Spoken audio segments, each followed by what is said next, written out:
si Manay Rhea. Tapos na kamos sa indong mga gibuhon sa harong? Nagibo na nindoan sa indong mga assignments sa eskwelahan. Maray kung arog kaan. Ngunyan, pwede na kitang magpahingalo, asin magbasa, ninsarong magayon na istorya. Pero bago kaan, kaipuhan, nakatukaw kamo gabos. Handa na? Yehey! Ngunyan, si Isay sa saindo, ang gusto nin maating palibot. Itaas ang kamot. Si Isay naman, ang may gusto na malinig sa napirmi ang palibot. Itaas ang kamot. Ayan, gabos na kamot, nakataas. Pero, paano kung igwa ka mong gustong tapuson? Okay lang kaya napabayaan mo na maati ang palibot? Ini ang hapot na babalikan ta pagkatapos ng basahon ang istorya na may titulong Ang Bayle nin Sigid. Ano nga ni otro ang titulo? Ang Bayle nin Sigid. Ini ang librong babasahon ta. Sain nga ni gibo ang sigid? Tama, sa mga gihoy na makukua sa dahon ninyo. Kung mahihiling ninyo, igwad diding duwang kamot. Kisay kaya sinda. Maisihan taan, pagbasa takan istorya. Ini ang puon kan istorya. Babasahon ko sa indo ang istorya kaya magdangog ni maayos ha. Okay, Lala, banggi na kami mauli Paisi kan ina. Iyo po, magkalang na simbag ni Lala. Pero nagbago ang tono niya kan madamo ang pagirumdom kan ina. Day nanggad paglingwa na magsigid ka na tad pagbaba kan init. Pero ma, may practice kami nin Bayle sa hapon. Pagdadahilan ni Lala. 4 na daw na baga kamong practice. 4 na daw naman na puro dahon anatad. Pasimpleng nagsirip si Lala sa pinto. Marhay tada ipaninda na hihiling ang mga plastik na tigwalat kan mga kagrupo niya kasuhapon. Medyo man na konsensya, nagdahilan utro si Lala. Bayain ma, tamasigidan po sa nayan. Kinaagahan, nagpaisi utro ani Papa asin Mama ni Lala para magtrabaho sa lati. Lala, madulong na kami mauli. Dain na nanggad paglingwan na magsigit. Iyo po, ma. Magalang na simbag ni Lala. An iyo-iyo mo dyan, tibaad puro paman ati, anatad pag uli niya mo. Dai ka kaanasupog sa mga kagrupo mo? Masupog kaya si Lala sa mga kagrupo niya? Anhapot. Ano ang pinaka-ultimong mangyayari kung nata mapipiritan sindang maglimpya na tulos kan palibot? Ipadagos ta ang istorya. Uni ang masunod na pangyayari. Saka naman, nagtunog ang messenger ni Lala. O ano daw? Hapot kan ina. Si Mercy, nag-chat po. Bako daw marahay ang pagmati ni Jay. Atay pa niya. Tuom ang steps. Padagos ni Lala. O madagos pa ka mo mag-practice? Hapot kan Papa. Iyo po pa. Tay pwedeng magpahingalo tahara ni naan contest. Kan pag-uli, kan mga magurang ni Lala sa harong. sinabat sinda, ninhangop na mabata. Lala, di ka pa nakapanigid? Day pa talaga taano niya mo na bilog ang steps. Paliwanag ni Lala. Sarong simana na kamong practice, nataday pa. Pagnalas kang ina. Taano, may hilang baga si Jay. Dangan mo niya na hapon, di man nakaabot si Carla. Tamaraot man daw ang pagmati. Sa kabiglang, napapundo ang mga magurang ni Lala. Uni sa litrato, si Mama asin Papa ni Lala, gari may nahahangop na daininda gusto. Anhapot, sisay na kaya ang malimpya sa natad, ngunya na mabata asin makalato na. Ipadagos ta ang istorya. Ini ang kadugsong kan istorya. Kung mahihiling nindo, ini sila ang grupo nila Lala, gabay sinda, asin sa palibot ninda, puro dahon. Babasahon ko sa indo ang mga masunod na nangyari. Kinaagahan, nagnalas si Lala kan pagmata niya. May nagasigid sa natad. Kanahiling niya ang ina, tulos na nagkuaman siya nin Sigid. Ma, bisa po. Sa kapigkuan ni Lala, ang kamot kan ina, bago pigduot sa iyang amok. Ma, pasensya na po, di ko nagibo ang isisugo mo. Baya isa na, maluway na simbag kan ina. Kumusta na ang pag-practice nindo? Hapot kan mama ni Lala. Marayman ko ta na. Pero, ma, ano man ang kakaibang maipahiling sa gawi ta? May paghaadit na hapot ni Lala. Simpleng napangisian ina. Marna, tabang na kita manigid. Luway-luway po sana ako ma. Ibaad malapa ka na naman ang kamot ko. Pakihuron ni Lala. Daiyan, tuturuan tay ka. Sa pagpuon, kaipuhan na buklad ang Sigid. Araw ka ini, pigbuklad ni Lala, nagari pa may pay ang Sigid.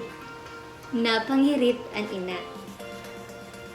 Araw ka ini, pantayon ang puon gamit ang palad, dangan ibirik nindiit ang gakod. Pagdemonstrar kan ina. Anhapot, easy na kaya nilalango niyan kung paano ang tamang paggamit ng Sigid. Maisihan taan. Ipadagos ta ang istorya. Ini ang masunod na pahina.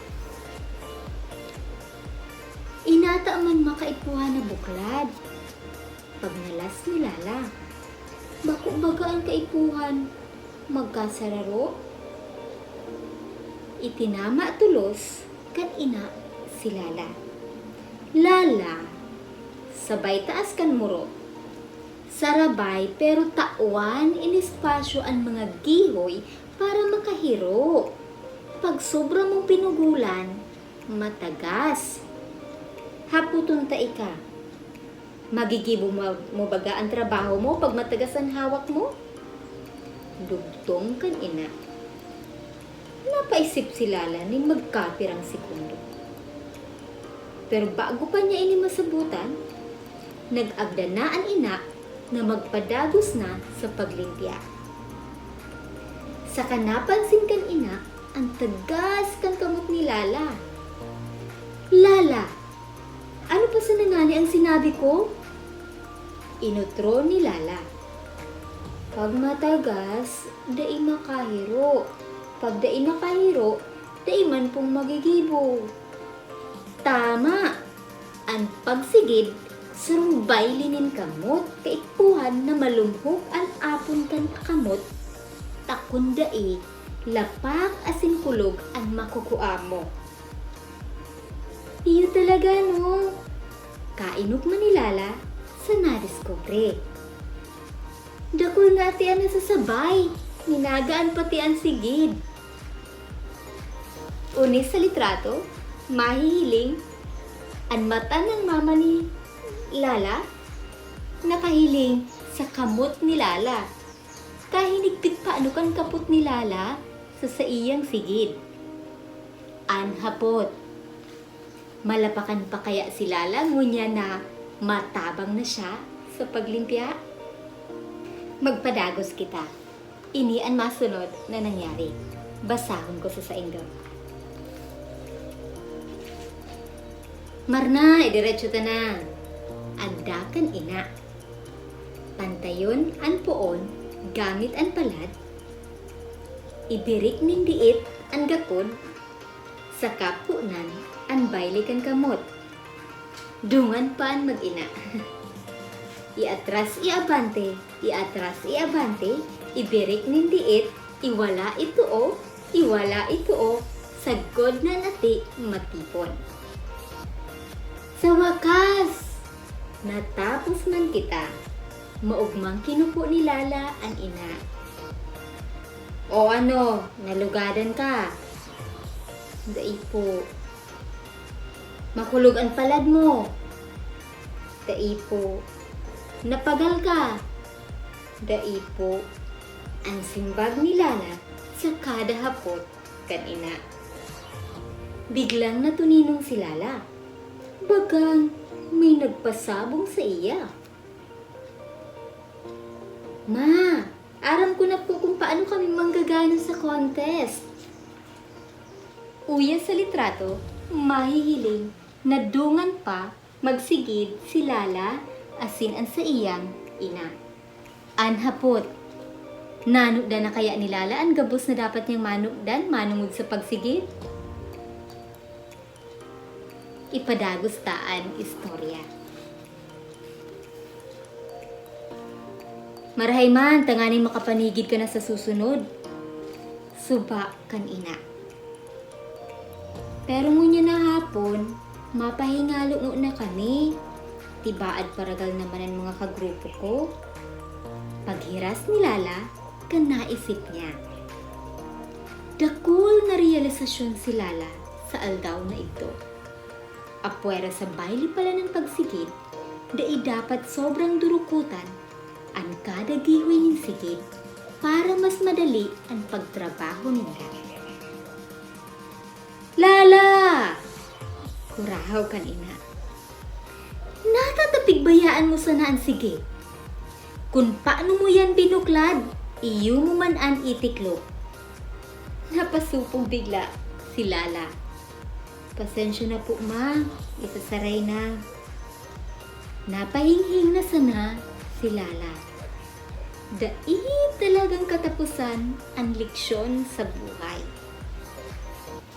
Diyan nagtatapos ang istorya manungod sa ang Bayle nin Sigid. Nagustuhan nindo ang istorya? Sana iyo, ako gusto ko ang istorya. Dakol akong inanitan. Bago kita magpadagos sa masunod na kikipuhon, balikan ko ang inot kong hapot. Paano kung igwa ka mong gustong tapuson? Okay lang kaya napabayaan mo na ang palibot na maati? Sa hiling ko, isin nyo nang ngunyan ang simbag. Ang satong salod, ang pinaka-importante sa gabos. Maski gurano kita kasibot, da ita dapat ini pigpapabayaan. Ngunyan, sa likod kang libro, pagkatapos kang istorya, may diit ka mong gigibuhon para mahiling kung nasabutan nindo ang istoryang ang Bayle nin Sigid. Sa parteng bokabularyong Bicol, pigtutukar ang homonyms. Para po sa maestra, maestro asin mga estudyante, pwede ta pong i-pause ang video kung gusto tang simbagan ang mga aktibidad sa iraramkang bokabularyong Bicol. Igwang 5 items o 5 tataramon sa bokabularyong Bicol. Ang panduang gigibuhon iyuan mga hapot pagkasabot. Sa parting ini, igwang 10 hapot na ang obheto mahiling kung ano ang pagkasabot nindo sa istorya. Sa mga maestro, maestra, asin mga estudyante, pwede man pong i-pause ang video kung gusto pong simbagan ang 10 kahaputan sa mga hapot pagkasabot. Multiple choice po ining mga hapot na ini kay ang simbag po ay pwedeng A, B, C, o D. Usaro lang po sa mga letrang ini ang pwedeng dong isurat sa idong mga papel. Sa pantulo, igwa diding kawat tataramon. Sa kawat tataramon, igwa kitang gibuhon na crossword puzzle. Nakahiling na kamo ka ini. Padali lang ining simbagan. Ta sa aktibidad na ini, igwang tulong ang clue na pwede nindong magamit sa paghanap kan tamang simbag. Basahon ko sa indo ang gigibuhon. Gigibuhon. Ini ang pigaapod na crossword puzzle. Unsain, itatao mo ang tataramon na tighahanap. May tulong giya sa simbag. Inot, nakasurat ang kahulugan kan simbag sa kada numero sa listahan nin pahalang asin pababa. Pandua, katumbas kan bilang kan boxes, ang bilang kan mga letra kan kada tataramon. Pantulo, nakasurat ang numero kan talata sa listahan kung saan mahahanap ang simbag. Igwapang saro. Hiro-hiro kita.